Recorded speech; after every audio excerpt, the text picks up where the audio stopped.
Hey, welcome to my podcast, Cold Narratives. I'm your host, Iceberg Green. About to let y'all hear some of these cold narratives. Check it out. Okay, so this one right here is about the mayor of Oakland, Sheen Tao. I hope I pronounced that correctly. Okay, so what's happening right now in my city, they got this voter suppression thing. And so when she was running, there was 10 candidates. So they only put 5 up on the ballot, and they pretty much suppressed the votes. And she only won by a few votes. So you got to think how things would have turned out if this wouldn't have happened. This is from the Channel 2 News. Today calls for a new election in the Oakland mayor's race. The Alameda County Taxpayers Association and Oakland attorney Marlene Sachs say the city violated its charter by limiting ranked voting to just 5 candidates. There were 10 on the ballot. They also claim that now Mayor Sheng Tao missed the official filing deadline of 5 p.m. on August 12th, and that the city failed to investigate their complaints. Tao won the election by fewer than 700 votes. The plaintiffs said, quote, if voters had been given the number of options that the law requires, and if the city clerk's office hadn't mysteriously altered the timestamps, these things legitimately could have changed the outcome of the election. I've been here for 10 years, so it includes me as well. Okay, so let me get this right, man. It hasn't been a full year, and this how she coming through the door. Oh my goodness. But this is from ABC Channel 7 News, man, and there's something else she got going on. You feel me? She's something else. Check this one out.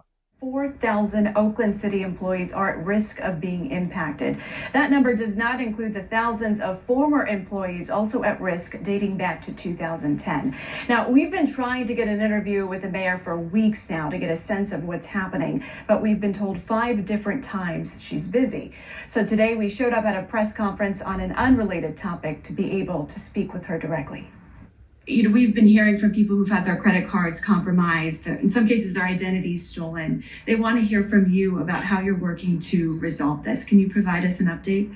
The update is that, this is an ongoing investigation. We are working closely with the FBI, and not just with the FBI, but with OPD here as well. We have an amazing staff of IT folks in the city of Oakland. How long do you anticipate it will take for this to be resolved? Some have said years. I just want to hear from you. So the systems will be online again, hopefully in the next few weeks or so. So it's just about the manpower to really get all of the systems back up. But we're optimistic that we can get there in the next few weeks or maybe the next month. Okay, so let me get this right. She get in office, and Oakland is already dealing with so much stuff, and we get hit with a cyber attack when she stepped through the door. That's what I'm talking about. See what I'm saying? So that's going to create a fiasco and take everybody's mind off the real issue that we're dealing with within our city, our public schools and public housing situation. I'm telling you, man, this is all a setup. It's by design.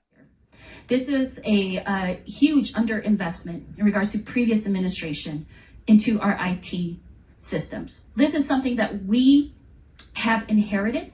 See, now this is the trick bag right here. See how she flipped the script, and she definitely did not take no accountability, and she put it on the last administration. We already knew they messed up, and why did you come in office not knowing all this was going on? Come on now, man. This is a trick bag. And I wanted to ask the mayor whether any of this was staffing related. We do know Oakland City Council allocated more than $3.3 million to fund 3 additional IT positions and support for the department in the last budget cycle. So we want to look into how exactly that money was spent. I've been here for 10 years, so it includes me as well.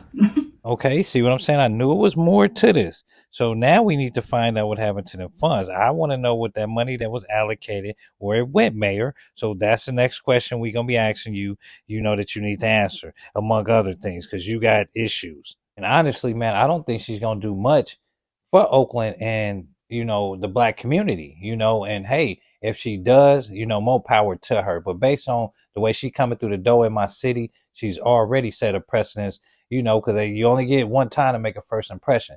And this is what she did. She only won by like 700 some votes, man. It's because of the voter suppression and how they set it up, man. I'm telling you, they all tied in, man, to push their agenda. These lobbyists, they'll switch the vote up, man. You feel me? Just for the purpose of lobbying for their agenda, man. And I ain't appreciating it. So I'm gonna put it out here, man. Okay, so they fired this guy, LaRon Armstrong, with no merit. They have no call. They just say he's not credible. He's been working there for a minute, so he's not credible. Actually, you the one is not credible. You come through the door already suppressing votes and doing all types of stuff, man. And I can imagine what you're about to do to our community. I'm telling you, but I bet your community is going to look wonderful. You feel me? But ours in particular, man. But it, like I said, it's been going on forever. And until we get somebody up in there that actually understands and speaks for us, and is on code with black people, man, our cities are going to be ran by all these politicians that actually only care about their agenda. Okay, so this is NBC Bay Area News. And, this is their take on the LaRon Armstrong situation. Check it out.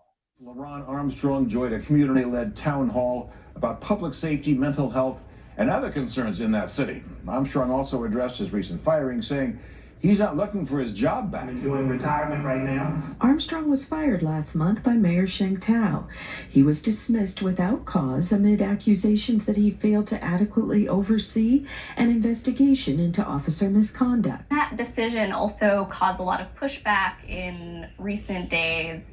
Members of the NAACP have called for that chief to come back. I mean, how do you build trust with a community with a decision like this when there are many members of the community who say this person should be in power again? My understanding, and I understand this too, again, I had a really great relationship with the chief. He's born and raised here in the city of Oakland. But we've also heard from a number of labor and community leaders that they understand and support my decision. We done had so many issues with our mayors. We just dealt with Libby Schaaf, where she was just really about gentrifying our clothes and everything. It was about development, and it was all around our community. Some folks feel differently, but in the end, our police chief must be committed to addressing these problems identified in the independent investigator report. And I no longer have confidence that Chief Armstrong can fulfill those requirements because of what the investigative report had found about him not being credible. And so for me, this is about the city of Oakland, the people that live here, the residents, the businesses, and not just that, but holding up to not just saying that we're checking off boxes, but that we are actually doing the real systemic work within the police department. And that is why I had to make that decision that I made. And I'm excited to go out and do a nationwide search to ensure that we have a chief of police who can uphold those values and at the same time be able to speak credibly before the court and work closely with the monitoring teams. And if the city clerk's office hadn't mysteriously altered the timestamps, these things legitimately could have changed the outcome of the election. We have reached out to the mayor's office for a comment. I think at this point, I think that obviously the mayor has made her decision. I think at this point, for me, it's most important that my name is clear. I've been here for 10 years, so it includes me as well. I want to thank you all for tuning in. I want to say God bless everyone going through the struggle. And watch out for them cold narratives that the government be trying to push on us, y'all. And to all my black people, I would be nothing without y'all. Thank you all.